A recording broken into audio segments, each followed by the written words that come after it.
Advertencia. Este programa, sus componentes y posibles invitados no tratan de expresar ideas políticas ni religiosas. En este programa solo divulgamos hechos históricos y relatamos leyendas, sin ningún posicionamiento político, ni religioso, ni social.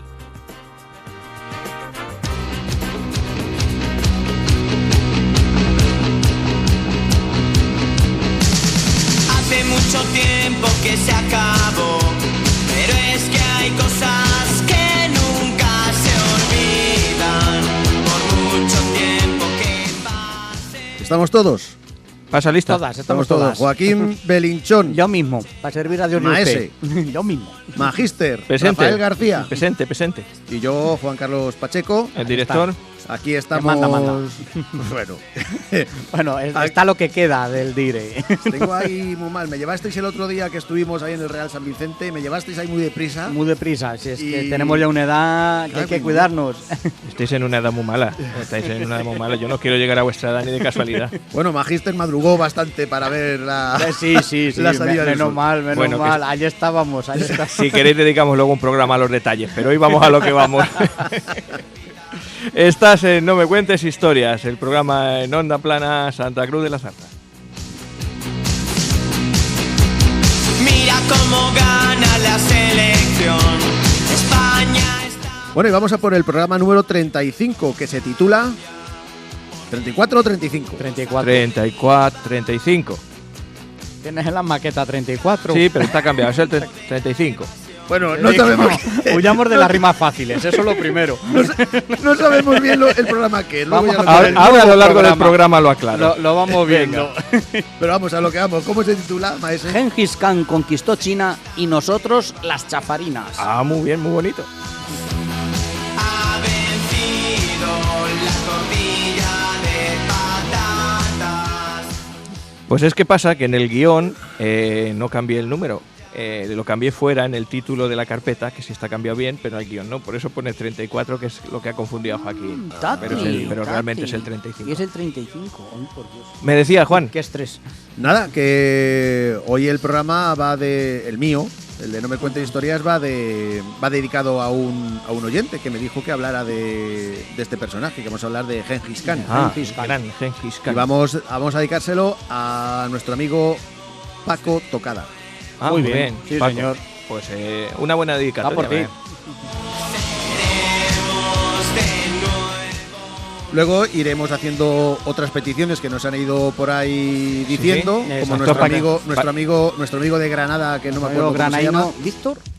No me acuerdo cómo se llama. Eso es para que vean que cumplimos lo que Exactamente, prometemos. poco a poco, Que poco a poco, tardamos, pero bueno. Claro, hay que prepararse los programas. Sí.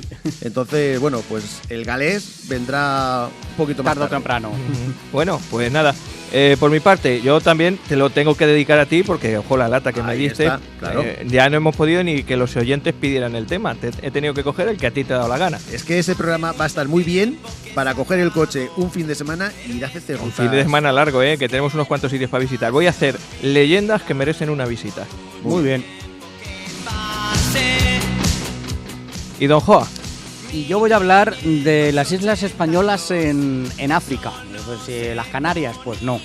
Las islas que tenemos en el norte de África, al ladito de Marruecos, islas más bien islotes, que son pues las islas chafarinas, lo que se suele llamar las plazas menores de soberanía, no os adelanto más. Y el perejil. Y el perejil, saldrá las el puches. perejil. El Eso perejil es, de las puches. saldrá el perejil. Bueno, pues vamos a ello. Onda Vámonos Plana con Santa la- Cruz, no me cuentes historias. En el 107.4, Vamos con la perla negra, ¿no? vámonos.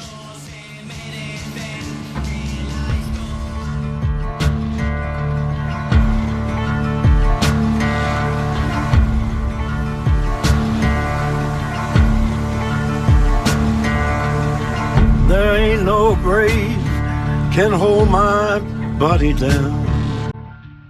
There ain't no grave.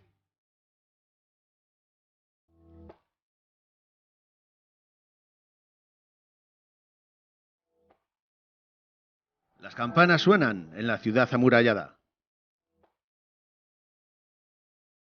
Llaman y avisan para resguardarse de un inminente ataque.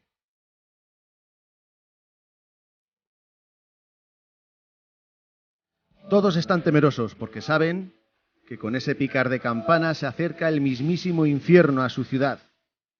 Esas campanas que suenan son las campanas del infierno, que avisan que uno de sus hijos, el que está llamado a forjar el imperio más grande que la humanidad ha conocido, se les aproxima.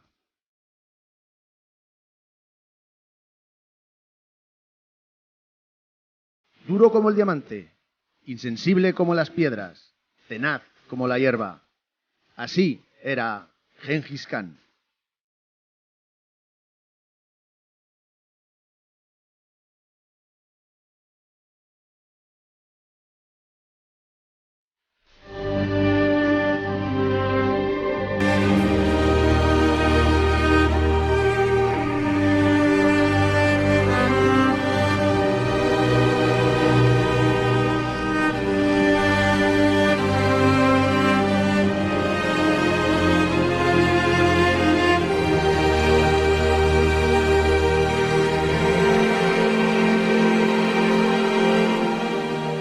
Su verdadero nombre era Temujin y era mongol.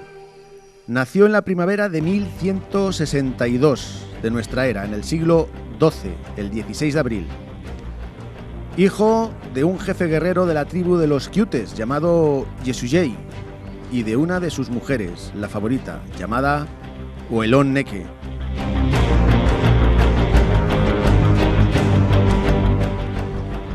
Con 9 años y siguiendo la tradición mongólica, Temujin acompaña a su padre en un largo viaje para encontrar esposa.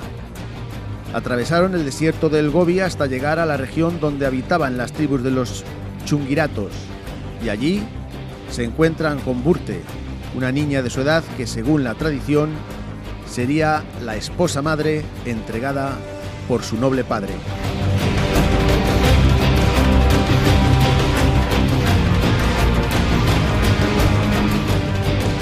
Y a partir de ahí, la vida de Temujin sufriría un duro revés. Los tártaros asesinan a su padre. Nadie de su tribu quiere saber nada de una viuda y de sus 7 hijos, y son desterrados a la árida estepa. Son tiempos duros, donde pasa de comer carnero y leche de yegua a raíces y pescado.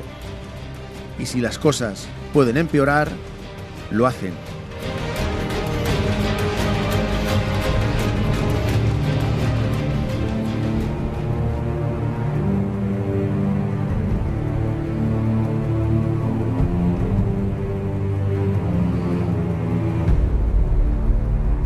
La familia se ve atacada por una tribu enemiga y Temujin es hecho prisionero para ser vendido como esclavo.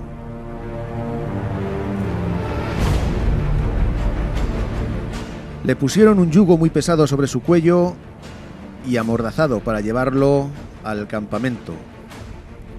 Pero el ser esclavo no entraba dentro de los planes de nuestra perla negra y, aprovechando la oscuridad de la noche, empujó a su guardián y hundió el yugo en su cráneo.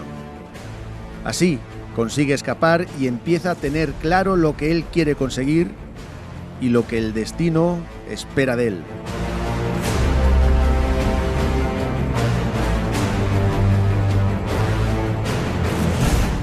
Cuando llega al sitio donde se encuentra su familia, va a comenzar a controlar todo lo que le rodea. Y va a comenzar desde dentro. Primero va a controlar a su propia familia.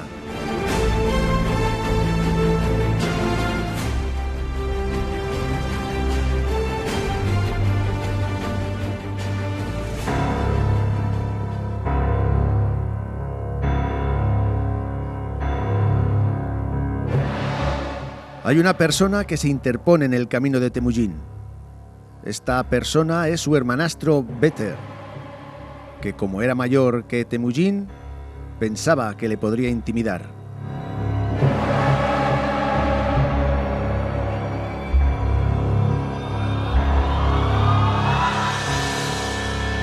Pero nadie intimida a nuestra perla negra y mata a su propio hermano.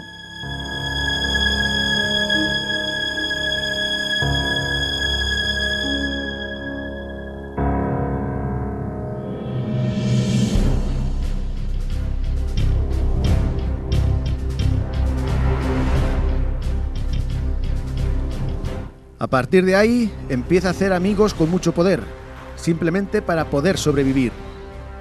Yamuka, hijo de un poderoso jefe militar, es un claro ejemplo. Eran inseparables, juraron convertirse en hermanos de sangre. Nunca abandonarían al otro y siempre lo defenderían. Se empezaba a forjar lo que más adelante sería su guardia imperial. Pero más importante aún que el apoyo de Yamuka fue el de un antiguo aliado de su padre que le hizo jefe de segunda fila.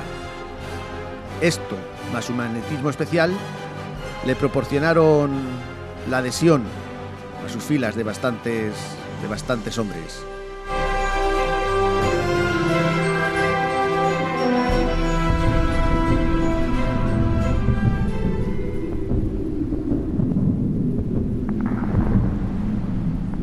En ese momento, Burte, la mujer de Temujin, es raptada por el clan Merkita. Grave error. 300 hombres fueron pasados a cuchillo y las mujeres fueron violadas y convertidas en esclavas.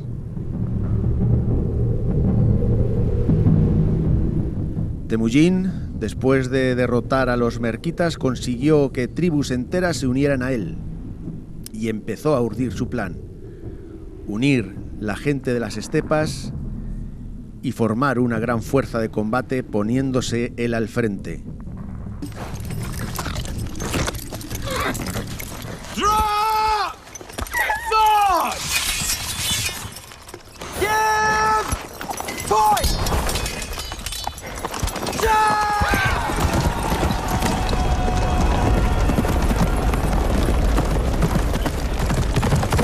Para su conquista empezó por la tribu que terminó con la vida de su padre, los tártaros. Corría el año de 1196 y los arrasó. Los derrotados no reconocieron a Temujin como líder y este ordenó terminar con la vida de todo hombre tártaro, tanto a jóvenes como a adultos. Así, lanzaba un claro mensaje de cómo iba a gobernar: métete conmigo y serás historia.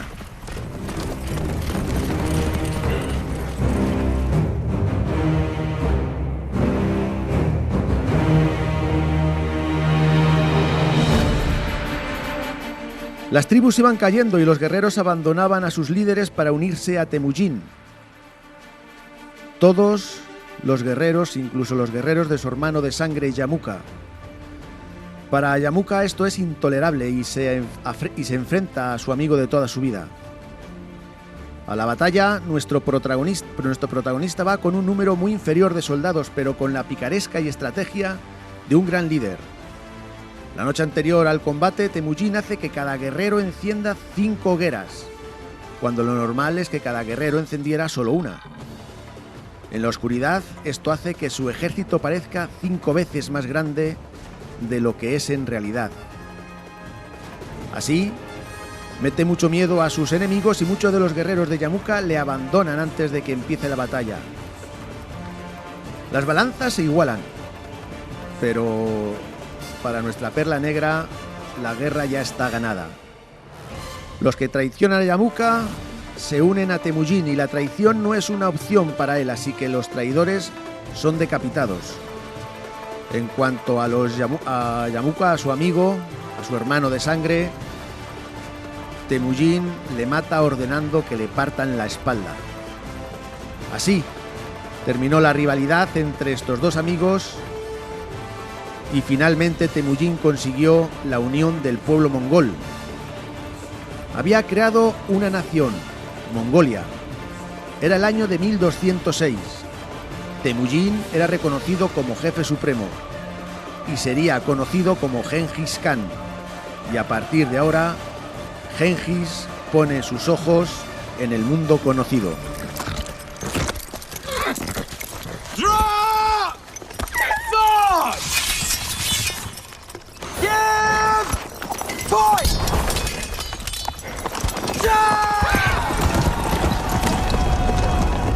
Primero decide atacar China.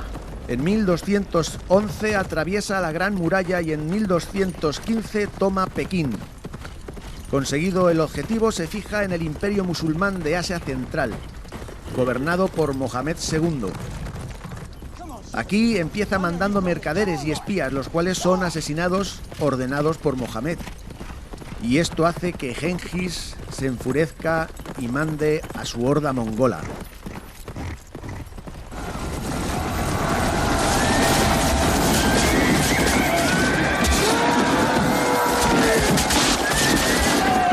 Mohamed y su ejército se refugian en sus ciudades fortificadas, creyendo que sus grandes murallas y fosos les protegerían. Pero se equivocaron otra vez. Con sus grandes catapultas destruiría las grandes murallas y cuando el hueco estaba hecho utilizaba prisioneros como escudo humanos. Y los que llegaban hasta el foso eran arrojados a estos para hacer puentes humanos. Cuando las ciudades del imperio de Mohamed fueron tomadas, sus habitantes fueron asesinados por los mongoles.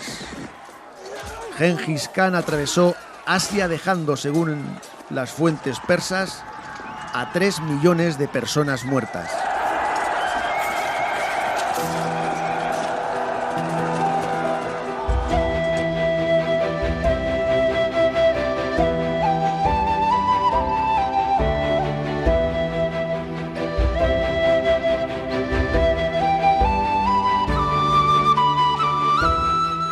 En 1226 su imperio ocupaba más de 12 millones de kilómetros cuadrados, desde el Pacífico hasta Europa. Más de 30 millones de personas vivieron bajo su mandato. A los mongoles les dio leyes, un idioma y los alfabetizó. Establece gobiernos en las tierras conquistadas, continuando lo que había conseguido en Mongolia.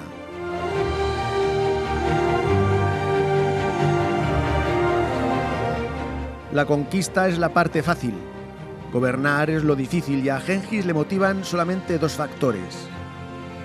La primera, su visión y deseo de conquistar el mundo y crear una nueva sociedad. La segunda es la lealtad. Hay que rendir cuentas y los desplantes no pueden tolerarse. Y no importa el tiempo de las rencillas.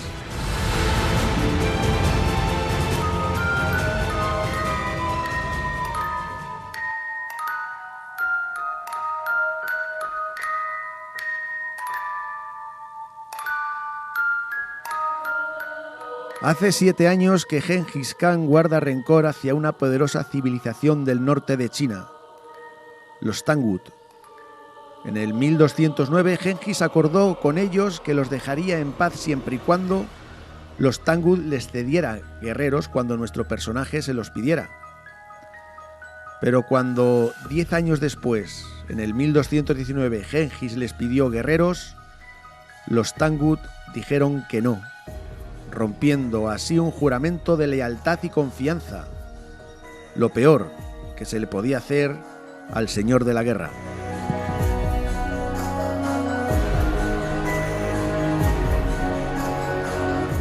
Y en 1226, con 64 años, se lanza contra esta civilización china. Fue devastador. Los mongoles iban derrotando a todos los ejércitos chinos a los que se iban enfrentando, arrasando ciudades, asesinando a sus ciudadanos. Pero antes de la rendición, el 18 de agosto de 1227, con 65 años, Gengis muere. Y lo hace no sin antes dar su última orden: haced desaparecer a los Tangut, a sus mujeres, a sus hijos, a sus nietos. Y sus soldados le obedecieron. Destruyeron sus libros, el clero, el pueblo.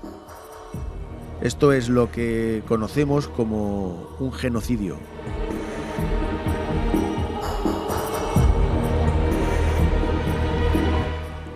La ironía está en que un hombre que se dedicó a realizar asesinatos en masa hizo desaparecer a una civilización entera. Según una investigación internacional, haya dado más vida que muerte. Según este estudio, el 8% de la población que vive actualmente en las tierras que él conquistó posee su mismo cromosoma Y.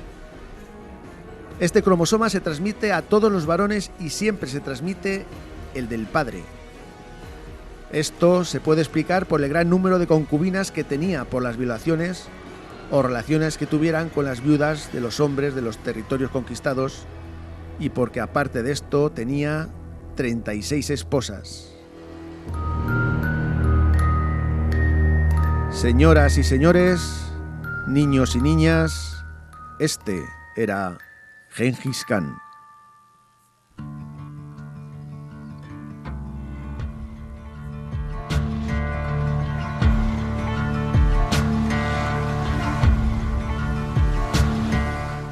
Que digo yo, ten amigos para esto, ¿eh?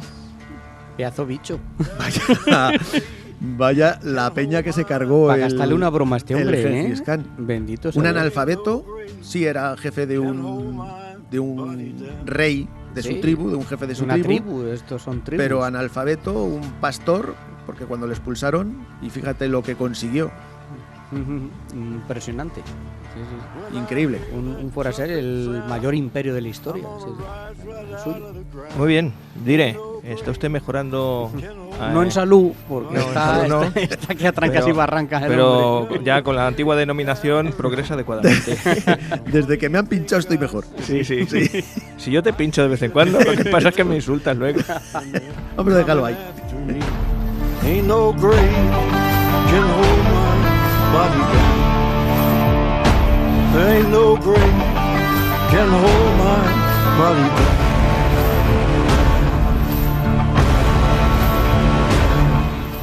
Que digo yo, Joa, que aprovechamos y decimos redes ¿Dónde sociales. estamos? sí. ¿Dónde venimos? Estas cosas. Venga. Bueno, programa No Me Cuentes Historias, tu programa de historia de Onda Plana Santa Cruz 107.4, que nos puedes encontrar en pues todas las redes sociales habidas y por haber. Empezamos por las más desconocidas, que tal vez prodigamos menos, que si el Spotify. Exactamente. Eh, Ahí estamos. Ahí estamos en YouTube.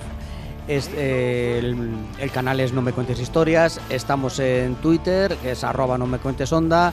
Estamos en Facebook, que es No Me Cuentes Historias. Y en Además, y en el iBooks, exactamente. En el Facebook hemos añadido un botoncito donde tú nos puedes, si lo pulsas, nos puedes escribir directamente al WhatsApp. Ah, pues ¿sabes? yo he pulsado y no me ha salido Y nada. no sale nada. No, Iba a ¿Qué hacer- habrás pulsado? ¿Qué Yo iba- habrás pulsado? Yo iba a hacer una petición y no... Doy- Pero es que te Pues tiene yo. detectado, le tengo puesto un filtro. Ah, digo... Los amigos del director, familiares y demás no pueden votar. Bueno, vale. Pero doy fe de que funciona Sí, y, vamos, y eso va a lo parar estuvimos probando. al 679 Ay, 984636. que Te he es visto ágil, sí, el, sí. el número donde tenemos nuestro. nuestro WhatsApp. Exactamente. Y Bueno, luego- es de Rafa, pero lo Sí, pero compartimos. bueno, si, exactamente. si miráis la foto del WhatsApp salgo yo, pero Mismamente. así que, pero bueno, sí. Y en cualquier caso, que sepáis que estamos los domingos a las 4 de la tarde, ¿no? Y los miércoles Y a las 9. miércoles A las 9 de la noche. Y también a través de ondaplana-santacruz.es en streaming. Se puede descargar uno la app en el teléfono y todas esas cosillas. Y así nos podéis oír. Lo que hemos escuchado ahora ha sido La Perla Negra. Y ahora me Y toca ahora a mí, ¿no? Tu sección, Rafael. Con Rafa García. Bueno, pues cambio de música.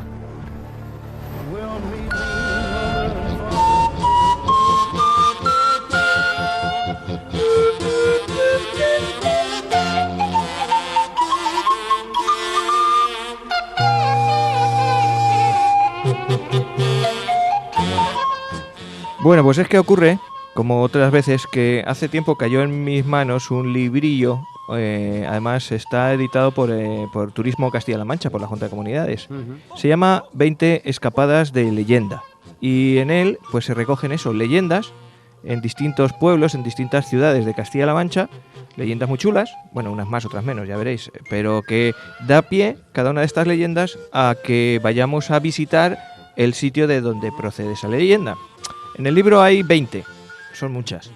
Entonces, pues he empezado... Ya no, está No, bien. sigo yo aquí. Que luego se nos queja Carlos que se acuesta muy tarde y no podemos hacer programas de 3 horas. Pero va a sacarle provecho. Sí, lo que puedo hacer es, hoy digo unas poquitas, hago unas poquitas Eso es, y esto nos otro da día, para varios. si, como está muy pesado el dire con esto, Claro. pues hacemos otras. Claro. De momento he descartado todas las que pertenecen a las capitales de Estoy pesado, pero no sé si tendré tiempo para ir a hacerlo. Que a mí me vienen tiempos muy malos ahora. Sí, sí, bueno. Que decía que de las 20 he ido descartando las que pertenecen a las capitales. No hay ninguna de Toledo capital, de Cuenca capital, que las hay muy bonitas. pero las he descartado. He cogido pueblecillos o pueblecetes o pueblos de nuestra geografía castellano-manchega que tienen su historia y su aquel. Así que voy con la primera.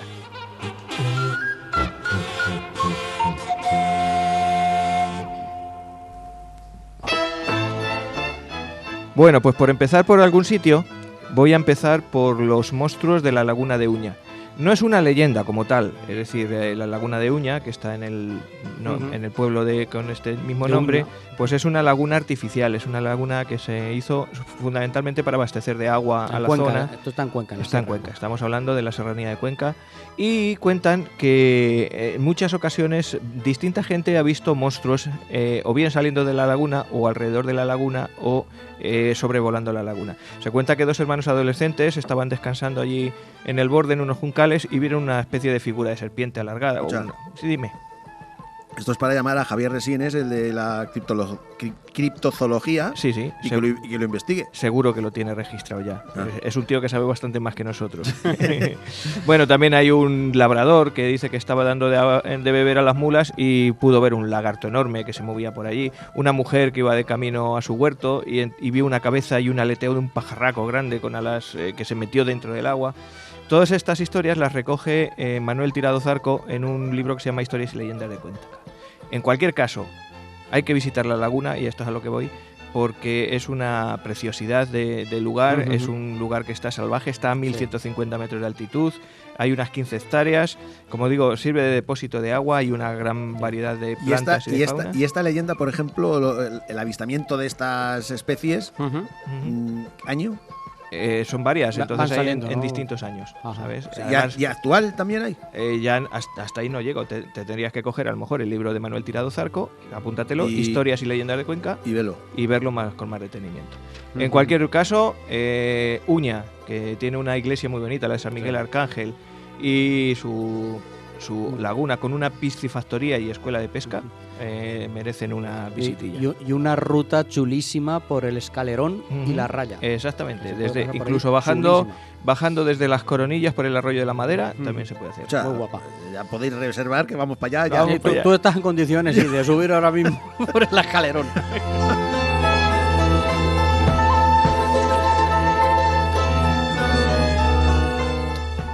Bueno, pues otra. Nos vamos para la encomienda de Montalbán. ¿Os suena? Toledo. Estamos en un pueblecillo que se llama Ontanar. No sé si os suena. Me suena, pero vale, ni le ubico. Bueno, pues en Ontanar hay una leyenda en la granja templaria de Malamoneda. Y es que dicen que los caballeros del Temple defendían esas tierras de las invasiones musulmanas.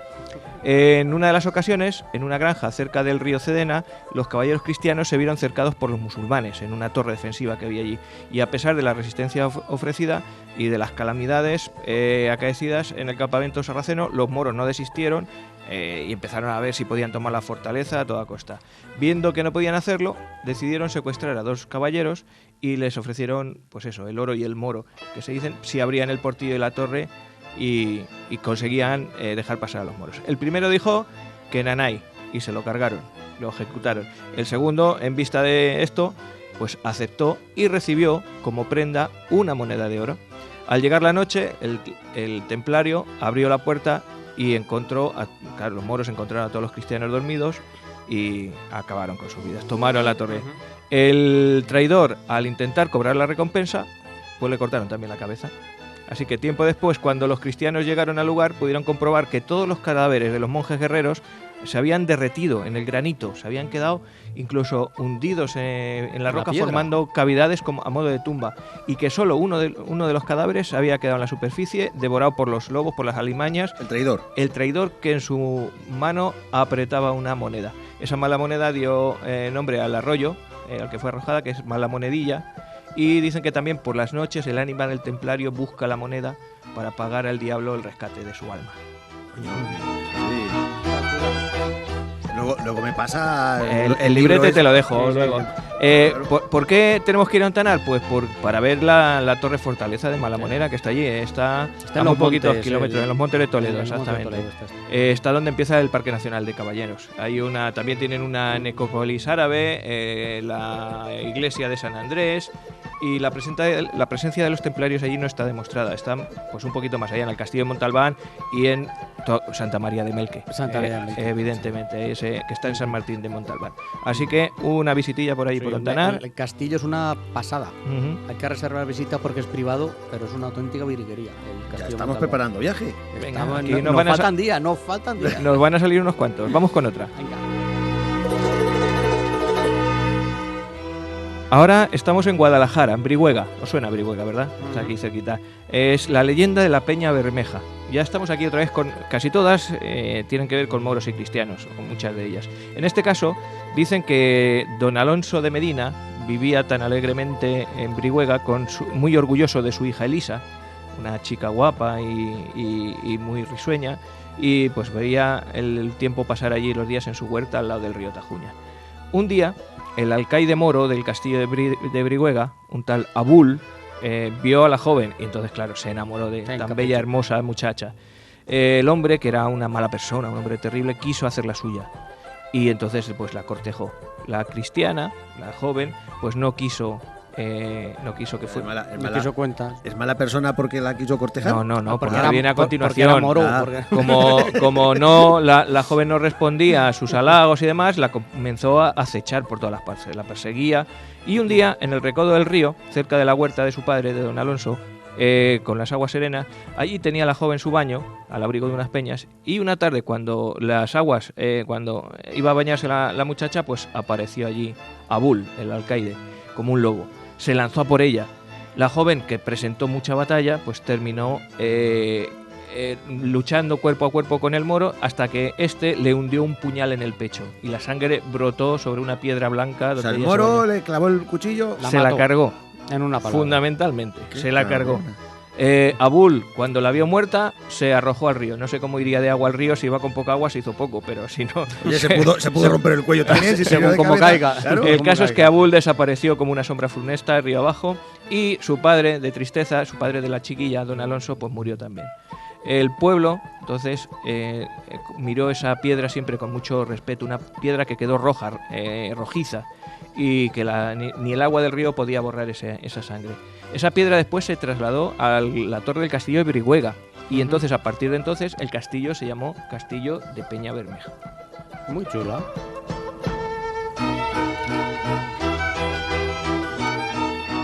¿Por qué tenemos que ir a Brihuega?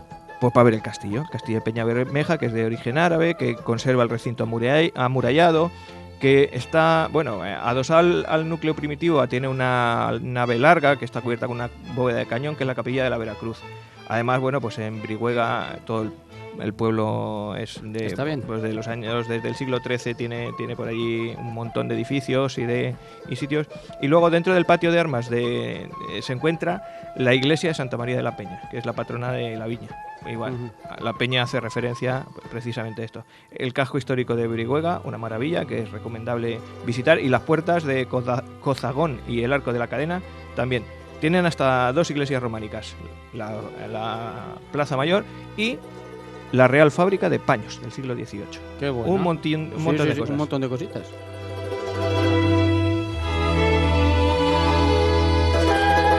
¿Más, jefe? Sí, tú Venga, sí. venga. Yo sigo, tira. que nos van a dar aquí las tantas. Yo sigo. Cambiamos de Guadalajara, nos vamos a Cuenca, a la serranía, hacia la serranía, a Priego. ¿Te suena Priego? Priego me suena. hombre. Esparto, hay por allí un montón, ¿no? Bueno, pues allí, en Priego, está la leyenda de la covacha del moro. Otro moro malo. Casi siempre los malos Sí, eran los malos, moros, ¿eh? Normal. Bueno, pues Al final los tuvimos que echar, claro. Tan malo, tan malo. bueno, pues Ay. cuenta la leyenda que cerca del castillo de Priego vivía un vecino moro muy poderoso. Su hija se llamaba Zobella. Se enamoró de un cristiano, un aristócrata, don Álvaro, hijo del dueño del castillo. Es decir, en este caso, la chiquilla es la mora y el cristiano es el hijo del dueño del castillo. Sin embargo, el padre de Zobella, el moro, no aceptaba el amor de ninguna manera. No, eso de que se fuera a casar con un cristiano no le caía muy bien. Incluso el amor que mantenían en secreto era tan fuerte que la joven mora estaba preparando su bautismo, es decir, se estaba preparando para pasar al cristianismo y hacerse, claro, la conversión para poderse casar con su querido. El padre se enteró de los hechos y decidió vengar la afrenta. Así que, ¿qué hizo? Pues llamó a unas hechiceras. unas hechiceras que vivían por allí en los alrededores de Priego, ya que prefería ver a su hija convertida en serpiente antes que casada con un cristiano. Prepararon un brebaje y entonces, con la excusa de que venían unos parientes, pues hicieron una fiesta. El padre convocó a Zobella y a modo de agasajo pues ofreció licores de los que habían preparado. Dentro de una de esas botellas estaba el hechizo. Cuando la joven bebió, pues entonces sonó un grito ensordecedor que se transformó en un silbido atronante que escapó de la garganta de la chiquilla. Entonces ella quedó convertida en serpiente, pero es que del estruendo, que fue tan fuerte, la bodega, el sitio donde estaba, se hundió y quedó reducida a una cueva que ahora es conocida como la Covacha del Moro. Mira. Este sí que era malo, ¿eh? Este sí que era malo. Bueno, pues Como que el otro era bueno. ¿Qué hay en Priego que tenemos que ir? Aparte de Esparto y de un paisaje alucinante. Pues bueno, la Covacha del Moro está allí, de verdad, está a los pies del castillo. Lo que pasa es que es de muy difícil acceso. El castillo es el de los señores de Priego. Con las triquis no hay ningún problema. Está a los pies del torreón de Despeñaperros, que también fíjate cómo será para llamarse Despeñaperros. Y los restos, hay un resto de una puerta y de la muralla. Se puede además allí pues no solamente disfrutar del castillo, sino que el entorno es espectacular en Priego, Beteca, todo ello está. Y luego la zona del Monte de San Roque, que tiene muchas cuevas bodegas, eso nos interesa. Las cuevas bodegas, apunta. Y además muchas de ellas están dedicadas a una cosa que hay mucho en Priego también, aparte del Esparto, la alfarería. Hacen allí, hay hornos árabes que todavía alguno de ellos funciona, se está perdiendo, pero funciona todavía. En el pueblo, el Palacio de los Condes de Priego, la Plaza Mayor, que es hoy el ayuntamiento, es del siglo XVI renacentista. Hay una casa blasonada, el Hospital del Niño del siglo XVI, también en la Plaza Mayor. Y luego hay otras casas como la Casa de la Inquisición y demás, también que merecen una visita. Y la iglesia que está dedicada a San Nicolás de Bari. Todo eso y muchas cosas más, aparte del Museo de Etnografía y Artes Populares. Eso en Priego, en Cuenca. ¿También vamos a ir a Cuenca y a Priego? Sí. Pues venga. Me quedan 2 o 3, yo sigo. Venga, Te veo con los ojos grandes. Claro. Vamos otra vez a Guadalajara. En esta ocasión a Sigüenza. Esta Ahí sí he estado yo. Sí, pues esto más que una leyenda, tiene parte de historia y tiene una cosa inventada. O sea, es una... ¿El doncel? No, vamos a hablar de Doña Blanca de Borbón. No sé si os suena. Doña Blanca de Borbón, sobrina del rey de Francia, fue una joven reina repudiada por su esposo Pedro I. Pedro I, el segundo día de casarse, dijo: vete a donde te parezca, que yo me voy con mi querida amante María de Padilla. Entonces, Blanca de Borbón habitó el castillo del obispo de Sigüenza, hoy Parador Nacional. Hoy el Parador. Ajá. Claro, estuvo allí durante 4 años. ¿Qué pasa? Que dicen, y no es cierto, que estaba presa, estaba prisionera. Que la verdad es que allí estuvo hospedada, tenía sus caballeros, su capellán, su tesorero, su secretario, su dama de compañía. Estaba allí recluida, pero no estaba prisionera, no estaba en una celda.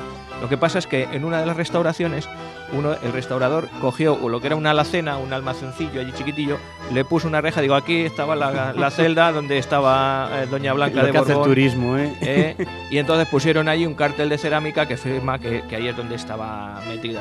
¿Pero hay fantasma o no hay fantasma? De momento yo creo que no. Lo que pasa es que... Decían que había fantasma. ¿Había fantasma? ¿Sí? Pues puede ser. No lo conozco. Por cierto, al rey Pedro lo cogió el Papa Inocencio VI, porque la madre de la muchacha y tal dijo, esto no puede ser. Y acogieron cardenales, nobles, todo el mundo. Se fue contra Pedro I y dijo, tienes que aceptar a la muchacha. Y allí dijo, pues bueno, pues venga, pues la acepto. Y en cuanto dijo eso, se dedicó el resto de su vida a vengarse de todos aquellos, de obispos, de nobles, de... ¿De ahí lo de cruel? De ahí, no sé si sería de eso o de otra cosa, pero allí estuvo Doña Blanca en el Palacio Episcopal de Sigüenza en 1355.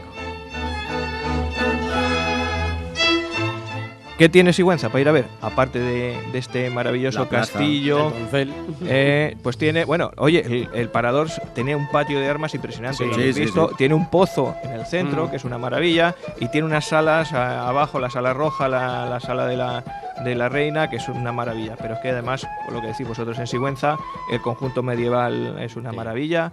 La catedral con sus arcos ojivales merece la pena. Tiene todavía los disparos, creo, de los cañones de la guerra, que están por ahí marcados. Dentro está la estatua del doncel, que no... Escucha, y la plaza, que está fuera del este, hubo algún americano que quiso comprarla desmontarla y llevársela a Estados Unidos para montarla allí. Es que se estilaba mucho. A principios del siglo pasado se estilaba mucho y por desgracia hay muchas iglesias románicas en Estados Unidos llevadas piedra Sí, a claro. piedra. Y hay las otra llevaban. cosa en Sigüenza que no está aquí puesta en el libro, pero que yo os recomiendo, que a pesar del nombre no es lo que es, pero hay que probarlo. Hay que ir a Sigüenza a beber un vino seguntino. Seguntino. Un vino, sí, Yo eso no lo he probado. sí, los de Sigüenza son seguntinos y hay un vino allí que no es vino, ya os lo digo yo, Ah. que es el vino seguntino. Es un Una funge. aperitivo típico, una especie, no es vermut, pero se toma como si fuese un vermut, que lo hacen allí y es el único sitio de España. y ¿Cuántos fines de semana que vamos a tener? vamos a tener que echar, así que hay que ir a Sigüenza. Saca el calendario, saca ya el calendario.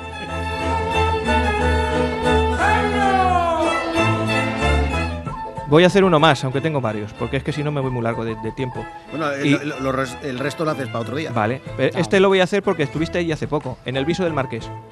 Ah, sí, ahí estuve Claro, yo. que claro, estuviste claro. allí. Estaba yo ahí desubicado, ahí. Bueno, pues en el Viso del Marqués cuentan que en la Sierra de San Andrés vivía un cocodrilo gigante que sembraba el terror entre los campesinos. De ahí, no del cocodrilo, de ahí del viso, es una amiga mía, Bueno, que pues, la saludo desde aquí. vale. Hola, Diony. Bueno, pues Diony conocerá, Mujer de Isidro Gorruto. Diony conocerá seguramente esta historia porque el cocodrilo era, bueno, pues estaba todo el pueblo aterrorizado. Entonces, uno de los corregidores pensó a ver quién puede irse a por este bicho y cargárselo, porque claro, todo el que iba por allí dejaba los calzoncillos manchados. Así que, ¿qué dijeron? Bueno, pues un prisionero, uno de estos que están en las cárceles de Toledo, que no le importa su vida y que tenga mucho valor, pues allá que te va. Así que encontraron a uno, famoso por eso, por sus desafíos, por sus duelos, por su valor, y dijeron, oye, vete para allá a ver si te cargas al lagarto y a cambio, si lo consigues, te dejamos en libertad. Así que allí que se fue el tío con su dardo, con su lanza, y cuando vio al bicho le clavó la espada en la garganta Qué y se matote. lo cargó. Bueno, la espada no, la pica, era una pica. Y entonces todo el pueblo, claro, cuando vio que lo había conseguido, le rodeó como un salvador, el alcalde mandó disecar al lagarto y lo colgó en la parroquia de Nuestra Señora de la Asunción. Conozco 3 sitios en España, seguramente habrá alguno más, donde hay lagartos colgados en una iglesia. Este del Viso del Marqués, No, lagartos no estamos hablando de una lagartija. lagarto genérico, pues entiéndese, cacal, Sí. cocodrilo, caimán, lo que sea. Otra vez os conté que en la Catedral de Sevilla también hay Sí. uno. Sí. Y en Berlanga, en Soria, en la Colegiata, Berlanga, también hay Berlanga. otro. Cada uno tiene su historia, no todos vienen del mismo sitio, pero casi siempre son regalos. El de Sevilla fue un regalo a Alfonso X, me parece, ahora os diré, y el de Berlanga se lo trajo un fraile que estuvo en las Galápagos y en Filipinas y por allí, y se lo trajo y está allí colgado en la Colegiata. ¿Cuál es la verdad del lagarto? ¿De dónde puede haber salido? Pues la mayoría de los historiadores coinciden en que debió ser un trofeo conseguido en Egipto por el Marqués de Santa Cruz, por el don Álvaro de Baztán, que fue marino y que anduvo por allí. Y Que allí, bueno, que aparte de la leyenda, al lado tienes el palacio de la casa de. a eso vamos. ¿Por qué hay que ir al Viso del Marqués? Tú que estuviste allí. Claro. Cuenta. El palacio del Marqués de Bazán. Es una maravilla. Es bueno, primero, impresionante en 2 vamos a empezar por el Sí, sí, principio. Hay que visitar la iglesia parroquial de la Nuestra Señora de la Asunción, que es del siglo XV, que es donde está el lagarto. Y entonces, al lado sí que está, lo que dices tú, el Palacio del Marqués de Santa Cruz, que es monumento nacional desde 1931. Es de estilo italiano y además, tiene pinturas que ocupan 8.000 metros cuadrados de bóvedas y pavimentos. Sí, ¿Tú nos es enseñaste alguna foto? Es precioso. Que es una maravilla. Está es edificado precioso. junto al Camino Real, que era un trayecto obligado de paso de la corte, y es tan bonito que hasta Felipe II contrató a esos arquitectos para el monasterio del Escorial. No es el que alberga el Archivo General de la Armada. Exactamente. Don Álvaro de Bazán, que fue almirante de la Marina Española, El Invicto. el de la batalla de Lepanto, Eso es. pues Que allí tienen. O sea, los trofeos que tenían era cuando ganaba un barco, la cosa esta que iluminaba el barco, que era Sí. como si fuera el piloto de identificación, Así. pues eso lo. como la cabellera Losius. Exactamente, y lo tiene, aparte de estar allí su urna y estar enterrado allí, tiene la de Lepanto, la tiene allí puesta. Ujú. Pues eso, además del Archivo Museo de la Marina, que está allí, fíjate, en Ciudad Real, el Archivo de la Marina, también está el Museo de Ciencias Naturales Sabán, que es un espacio de exposiciones de ciencias naturales sobre minerales, rocas fósiles, etcétera, etcétera. Mira, me dejo aquí Alarcón y me dejo las capitales, Toledo, Cuenca y demás. Para la próxima. Me da Para la para otra. próxima. Así Sí. que espero que os haya gustado. A mí me ha encantado. Mucho.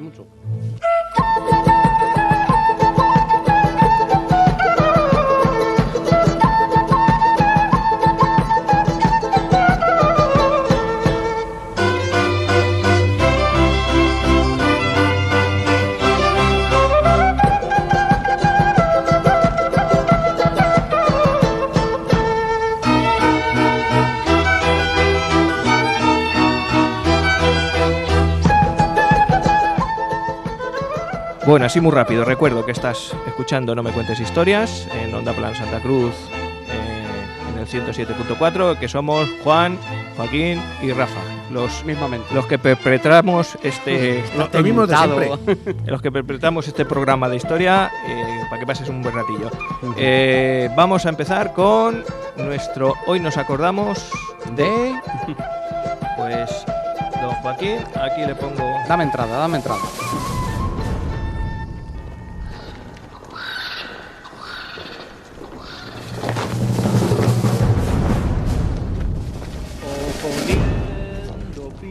A caballos, enfrentando arcabuces a piqueros, con el alma unida por el mismo clero, que la sangre corra protegiendo el reino, aspa de Borgoña, flameando el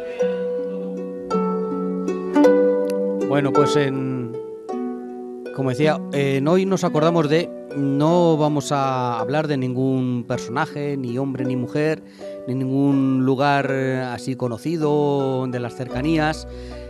Nos vamos a ir, que quiero empezar a hacer de vez en cuando algún programita así, a los lugares, a geografía española olvidada, desconocida, que suele estar lejos de lo que consideramos nuestras fronteras. En este caso nos vamos a lo que se llaman las plazas menores de soberanía.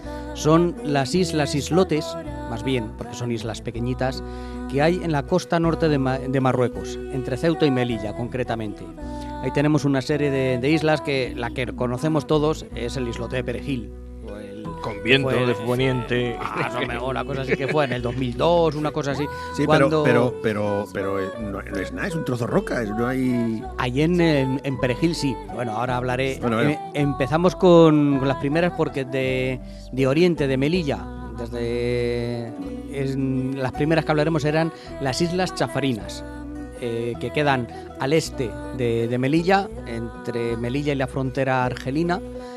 Y esto es un archipiélago de 3 islas, bastante más grandes que lo más chiquitín es el islote de Perejil.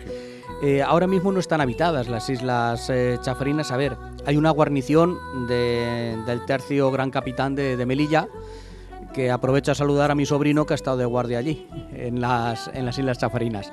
Son 3 islotes, está habitado el central, y los otros 2 están deshabitados.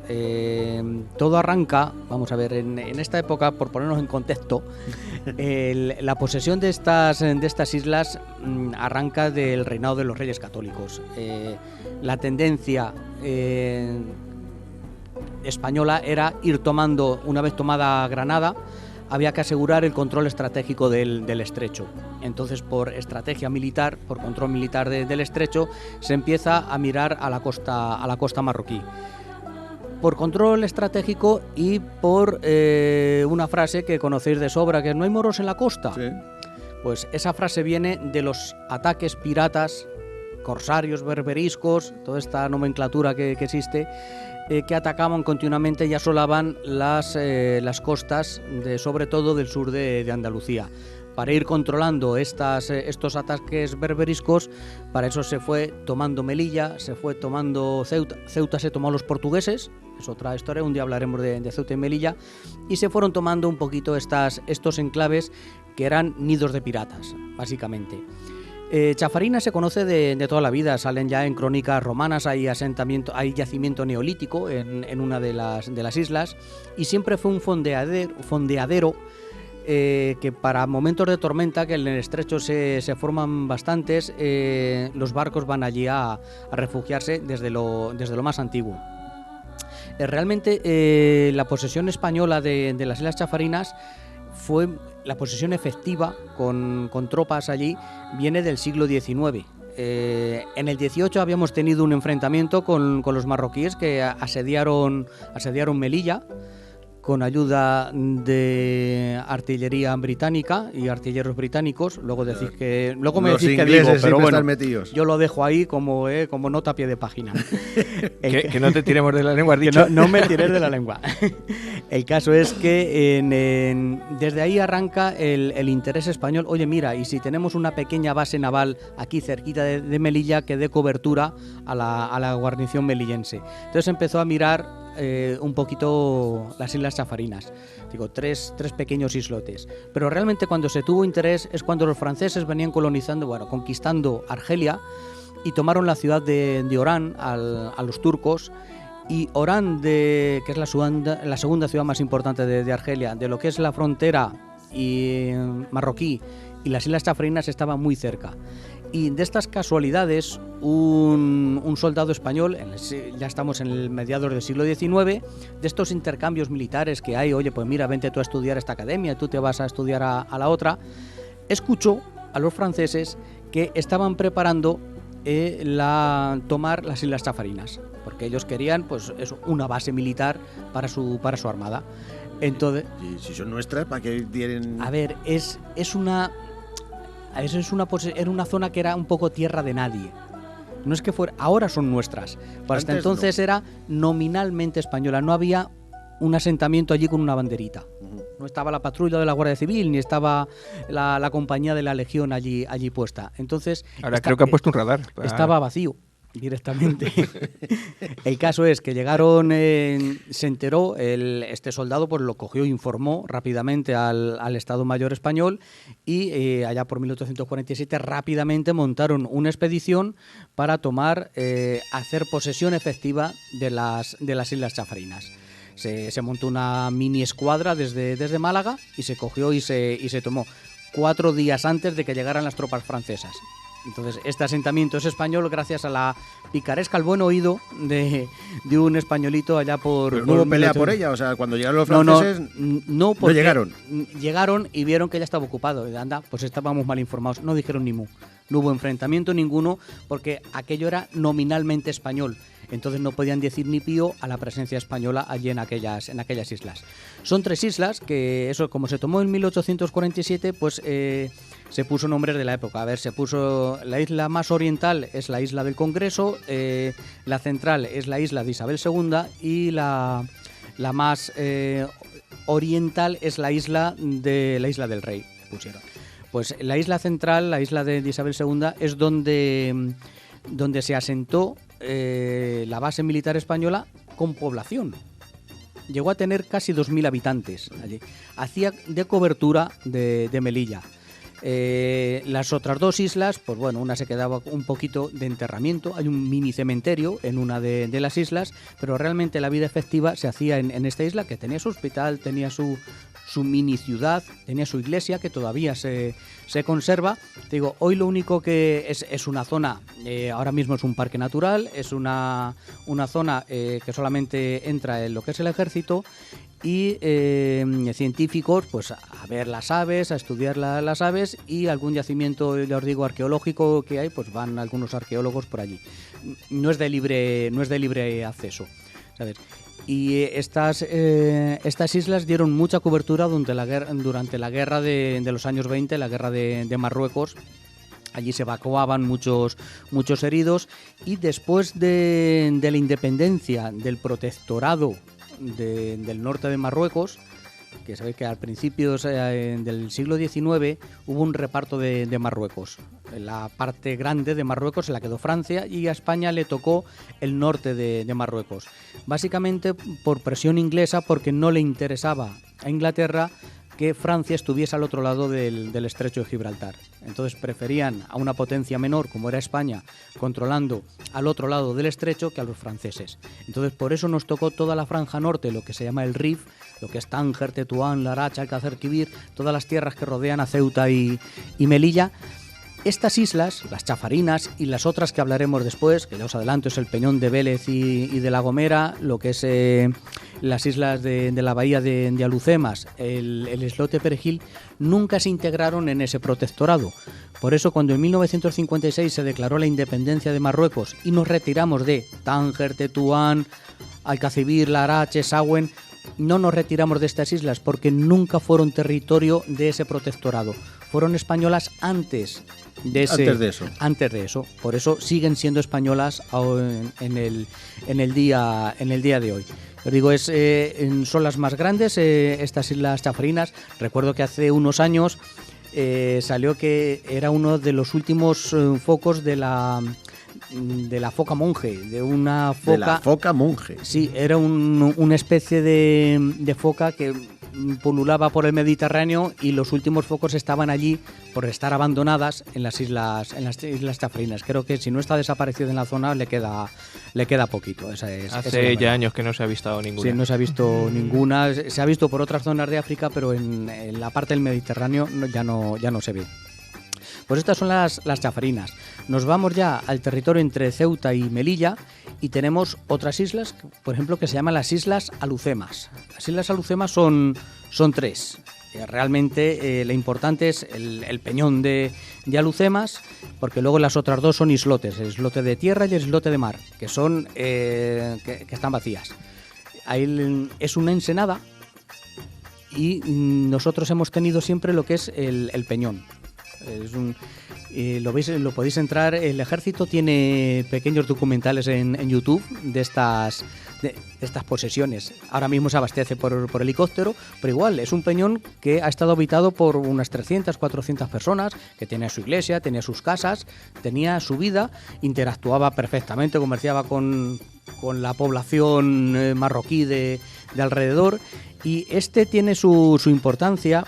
Estas Alucemas, porque son la base de... ¿Estas ciudades están deshabitadas ya? No, esto sigue estando presencia española, y estos son unidades de un regimiento de artillería. Sí, no, que pero va aparte del ejército no hay... Población civil no hay, en ninguna de ellas. O sea, que tú no puedes coger y decir, no. Me voy a pasar un vacación. No puedes... Alístate en la legión y te vas para allá. Exactamente, sí, y te pasas allí 15 días, ¿sabes? Tranquilamente. Antes, si se podía, por lo menos iban los militares con sus familias. Ahora ya pues se ha quedado solamente para lo que es estrictamente la guarnición. A ver, son poblaciones que apenas no tienen agua, las tienen que abastecer desde Melilla o desde Málaga. Ahora ya tienen una pequeña desaladora, pero bueno, tienen que generar su propia electricidad. Están en unas condiciones pues un poquito precarias, las cosas como son. Todo este peñón de Alucemas, esto nos lo entregó en su momento, en época de Felipe II, nos lo entregó el sultán de la zona para que le ayudáramos, para que Felipe II le ayudara en su lucha contra los turcos. También entre los árabes se pegaban entre ellos. Entonces, para conseguir la ayuda de las tropas españolas, le entregó este peñón de Alucemas. Pues allí nos instalamos, costó muchas guerras, que van, que vienen, torta va, torta viene, pero al final nos quedamos con... Teníamos antes también lo que era la bahía, pero ahora mismo la posesión española es únicamente este peñón, que fue la base de la mayor operación militar de desembarco anterior a la Segunda Guerra Mundial. A todos nos suena la batalla de Gallipoli en la Primera Guerra Mundial, donde los ingleses desembarcaron cerca de Constantinopla. Pues mayor fue el desembarco español en Alucemas. Fue una operación franco-española con la que se acabó con la Guerra del Rif. La Guerra del Rif es donde los marroquíes nos dieron hasta en el carnet de identidad en la derrota de Anual en el año 1921. Fue una derrota humillante para el ejército español, que un día hablaremos de ella, pero casi se perdió Melilla, miles y miles de muertos. Casi estuvo a punto de, aniquilaron a todo un ejército. En una de las posiciones, Montearruit, murieron 10.000 españoles asesinados por los marroquíes. Se rindieron y una vez rendidos, se los cargaron. Todo esto en 1921. Fue en el momento de crearse la Legión como unidad de choque para salvar Melilla, porque la situación era crítica en ese momento. Pues el general Primo de Rivera, que fue el momento del golpe de estado del general Primo de Rivera, ideó con los franceses una operación... El padre de José Antonio, para entendernos. Idearon una operación militar de desembarco al lado de la Kabila, que se llamaban Kabilas, las tribus marroquíes, que lideraba la rebelión contra España y el Marruecos francés. El error de Abd el-Krim, que es el líder de esta revolución marroquí, de esta revuelta, fue el meterse también con los franceses. Los españoles apenas si teníamos, bastante teníamos con nuestro ejército, pero ya el ejército francés ya se metió y entre los dos diseñaron, aunque el peso de la operación fue español, la mayor operación de desembarco en esta bahía de Alhucemas que rodeó al ejército de Abd el-Krim, los derrotó y a partir de ahí se pudo recuperar el resto del protectorado. Un día, porque esto merece un programita. Otra posesión es el Peñón de Vélez de La Gomera. Este está más cerca, ya estamos hablando entre Ceuta y Melilla, este está ya más cerca de Ceuta. Este costó mucha sangre el mantenerlo porque era un nido berberisco, un nido de piratas, como os digo, de los que asolaban continuamente las costas andaluzas, y era continuamente el asalto de piratas y era un continuo asalto español, lo tomaban, lo volvían a tomar los piratas, pasaban a la guarnición a cuchillo, otra vez entraban los españoles y así estuvimos unos cuantos siglos hasta que nos hicimos con el control efectivo. Ya pues en el siglo XVII ya es cuando se va controlando de una forma más efectiva y la piratería va remitiendo. Allí, pues igual que en los otros, que en las Alhucemas y en las Chafarinas, igual hay una mini guarnición, es un islote pequeñito, eso se llama el Peñón de Vélez de La Gomera. Y la curiosidad que tiene es que en 1930 hubo un pequeño terremoto y este islote quedó unido a la tierra. Entonces, lo ves en el YouTube, es una lengua de tierra que es la frontera más pequeña del mundo, que mide 85 metros. Pues la frontera más chiquitita del mundo la tenemos en España, entre España y Marruecos, en este Peñón de Vélez de La Gomera y la tierra firme marroquí. La imagen que puede ser como el Mont Saint-Michel cuando baja la marea. Muy parecida, exactamente, muy parecida. El Mont Saint-Michel cuando baja la marea, que queda esa lengua de tierra, pues ahí está de forma permanente, que ves ahí un montículo rocoso, las casas, las baterías, que eso, los 4 cañoncillos, que ahora no son inservibles. Bueno, es testimonial la presencia de nuestros soldados allí. Es más que nada para luchar contra la inmigración ilegal, contra el tráfico de drogas, lo que hacemos ahora allí. Pero sí, es la imagen de una lengua de tierra, eso de 80 metros. Es la frontera más chiquitita del mundo. Y luego queda ese peñón, ese islote de Perejil, que es un islote del que hay olvidado de todos los tratados internacionales, ¿sabes? Que está un poquito metido en medio del estrecho, que está ¿cómo se dice? Al oeste de Ceuta, que los ceutíes lo incluían en su estatuto de autonomía, pero ante las protestas de Marruecos, pues el gobierno de turno les dijo no lo metáis entonces queda en una tierra de nadie. Después del incidente aquel, tanto Marruecos como España quedaron, el acuerdo fue volver al statu quo anterior, dejarlo aquello pues para las gaviotas. Y ya está, es un peñón allí, un peñasco, no es un peñón de Gibraltar, ni mucho menos, es un peñasco allí, allí en medio del mar. Cuando bajaron allí los militares españoles, claro, o se veía en la televisión, es que no se ve nada, un trozo roca ahí. Es un trozo roca. Si lo único que es, pues lo mismo nos da, sí, lo mismo nos da, pues también nos da lo mismo Ceuta. ¿Sabes? Hombre, es que Ceuta no lo sé. Bueno, en este caso el peñón es decir, mira, no es vuestro, pero no me toques las narices. Pero tampoco es nuestro. A ver, no es mío. A ver, yo no lo voy a ocupar. Yo no voy a poner tropas allí. Pero tú tampoco, anda, déjale estar para las gaviotas, pero no me toque los pies, ¿sabes? Esa es un poquito la idea. Y la última isla, que esta ya es una isla un poquito más grande, que no está pegando a Marruecos, sino que está en el medio, entre Málaga, aunque depende administrativamente de Almería. Es la isla de Alborán. Lo conocemos Alborán por Pablo Alborán. Sí. Pues Alborán viene de un corsario tunecino, sí, de Túnez, exactamente, que una derivación de su nombre, Albairán, que en turco significa tormenta, de lo sanguinario que era, que es un programa para hablar de que la esclavitud, de que en el siglo XVI y XVII, sobre todo en el XVI y un poquito antes, los esclavos eran los blancos cristianos. eran las incursiones musulmanas a tierras cristianas las que cogían a la gente, como a nuestro Miguel de Cervantes. Y se lo llevaban a Argel, se lo llevaban a las tierras de África y los hacían esclavos y pedían un rescate por ellos, o simplemente eso, los tenían como esclavos.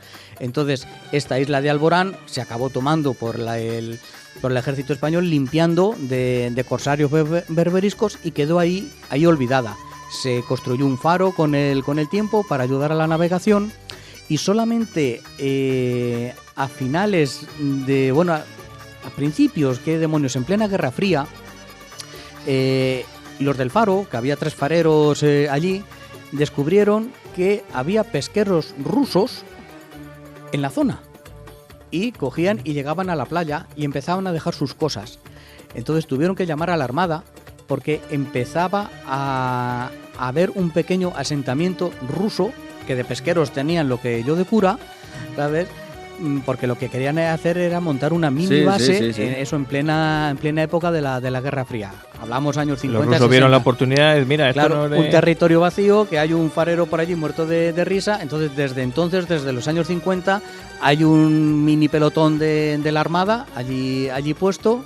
Ya te digo, el islote es un helipuerto que dicen los militares que hace las veces de campo de fútbol, porque en algo tienen que matar el tiempo los hombres, y poco más. No hay asentamientos de nada. A ver, hay restos romanos, lo típico.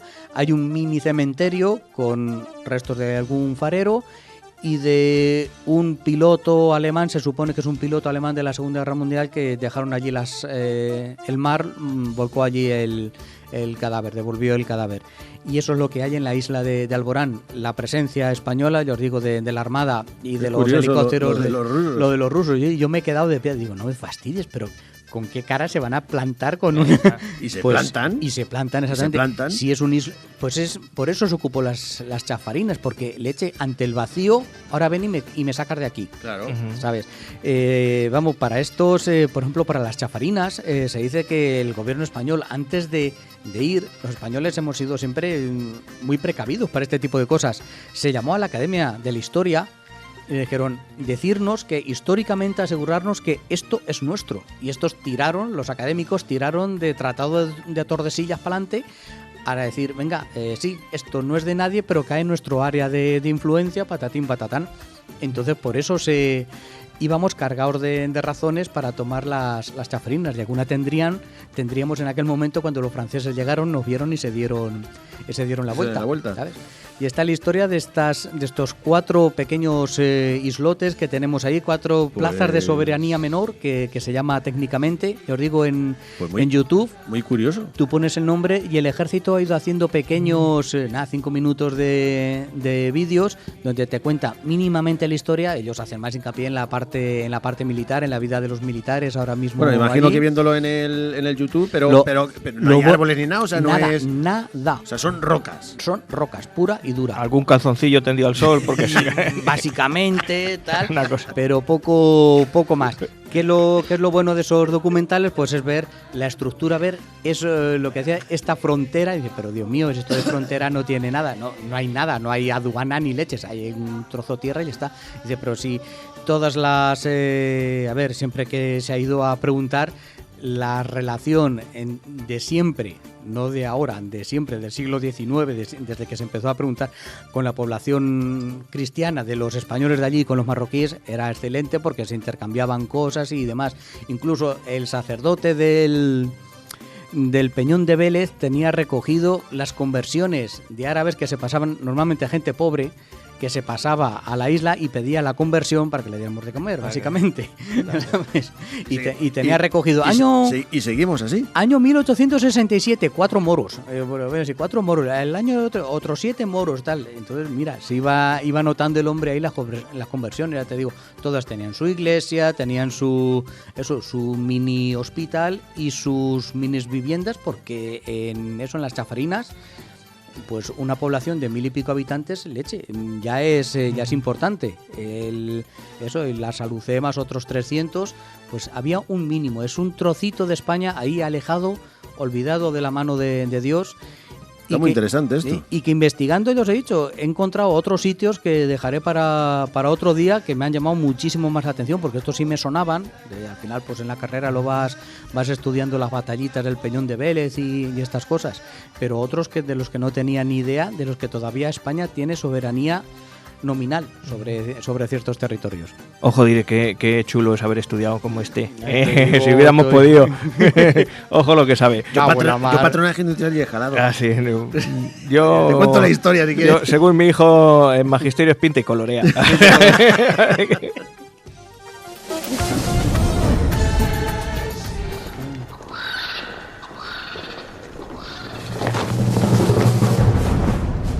Bueno, y aprovecho que he puesto el himno de los tercios para que nos sirva un poquito de fondo, porque ahora ya nos queda canciones con historia. Y ¿qué nos tienes preparado hoy? Hoy os tengo preparado Cuenta. una cosa. Bueno, sabéis que el lunes pasado se celebró, era el aniversario del final de la Primera Guerra Mundial, el 11 de noviembre. El 11. Y ha habido pues en radio, en televisión, ha habido noticias acerca de eso, incluso ya hemos estado comentando aquí fuera de micrófono, pues porque se celebró a las 11 de la mañana del día 11 y lo que pasó. Y entonces me he puesto a buscar canciones que hablasen de la Primera Guerra Mundial. Y hay unas cuantas, no os creáis, vale. y de todos los estilos. Lili Marlene, preciosa. Esa era la típica, pero me he ido un poco más fuera. Y fijaros, he encontrado canciones en catalán, ya os la pondré otro día. Canciones de Metallica. Hay una canción de Metallica que sale, ¿os suena la película de Johnny cogió su fusil? Sí, la primera frase de Johnny cogió su fusil. El videoclip es impresionante. Sí. Pues también hay varios grupos ingleses. Y hay un grupo de los 80 que se llama The Farm, que su mayor éxito, yo diría casi que el único, es una canción dedicada no estrictamente sí a la Primera Guerra Mundial, pero no a la batalla, sino a lo que sucedió en la Navidad de 1914, cuando en las trincheras los ingleses y los alemanes salieron de allí y entonces se pusieron a felicitarse, a intercambiarse regalos. Confraternizaron las tropas. Y esa canción, el lado oscuro de los el lado humano, hombre. No, ese es el lado humano, pero después está el lado de los mandos, tanto de un lado por otro, diciendo ¿esto qué es esto? Esto es una guerra. Y si como no hacéis un poquito esto, de seriedad. os fusilo. Es que parecía la guerra de Gilá, hombre, entiéndeme, un poquito de seriedad. Si es que al final el ser humano esto es para hacer un programa, hablar de debate. Bueno, pues esta canción, que es muy ochentera y que ya digo es muy chula y que todo el mundo conoce, es All Together Now. Es todo el mundo, todos juntos ahora.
all together now,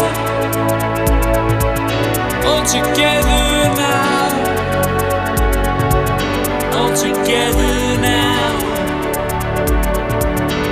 in no man's land, together, all together now. Que sí os sonaba la canción, ¿no? Sí, hombre, sí. Ahora sí, en el estribillo. Muy, muy famosa, ya digo, es de fan y habla de eso, de la Navidad. A mí me gusta esta Sí. canción. Bueno, pues nos vamos. Hemos terminado, ha sido cortico el programa. Corto y al A pie, mí corto se y me- al pie. pero ¿Se va a muy costar- corto, muy corto. ¿Se va a costar el pincha bien? Sí, 1 hora y 1/4 creo que llevábamos, una cosa así, 1 hora sí, 1 1/4 ahora mismo. Entonces no nos va a regañar. No nos va a regañar.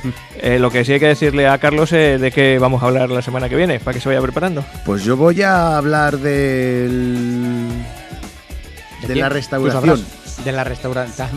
Que no reconquista. Que no reconquista. Don Pelayo Ah, reconquista pues.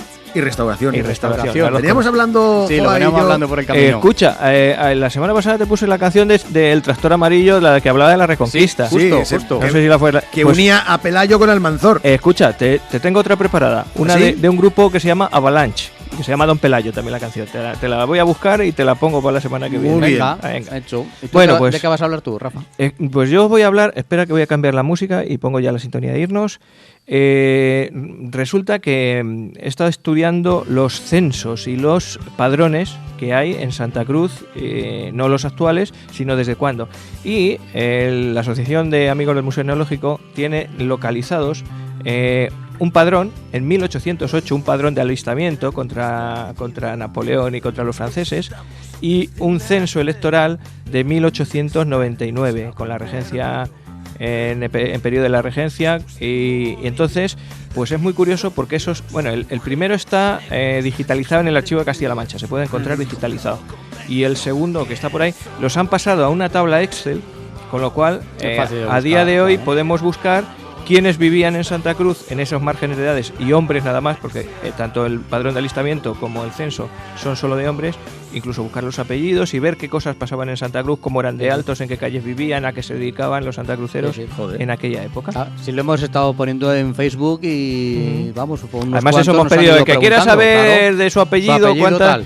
pues tenemos unos cuantos, pues los diremos a ver los apellidos que nos han llegado. Deseando estoy que llegue el próximo programa. Raudo y veloz. Bueno, y don Joa, Ay, pues yo voy a ir también en plan medieval, unos siglos más adelante de Don Pelayo, pero me quedo en la reina Berenguela. A ver, ¿qué la? No muy conocida, pero más lista que los ratones colorados. Ya muy veréis, ya veréis. interesante Y personaje. reina, Interesante. y reina. Y reina por muy poquito tiempo. Ya lo veréis. Pero bueno, fue mu- reina. Muy chula, muy chula. Dejar algo para la semana que viene. Vale. Don Juan, don Venga, Joaquín. Rafael, Juan Carlos, Hasta nos la vemos. próxima. Joaquín, Rafa. Joaquín. Y hay reencarnación.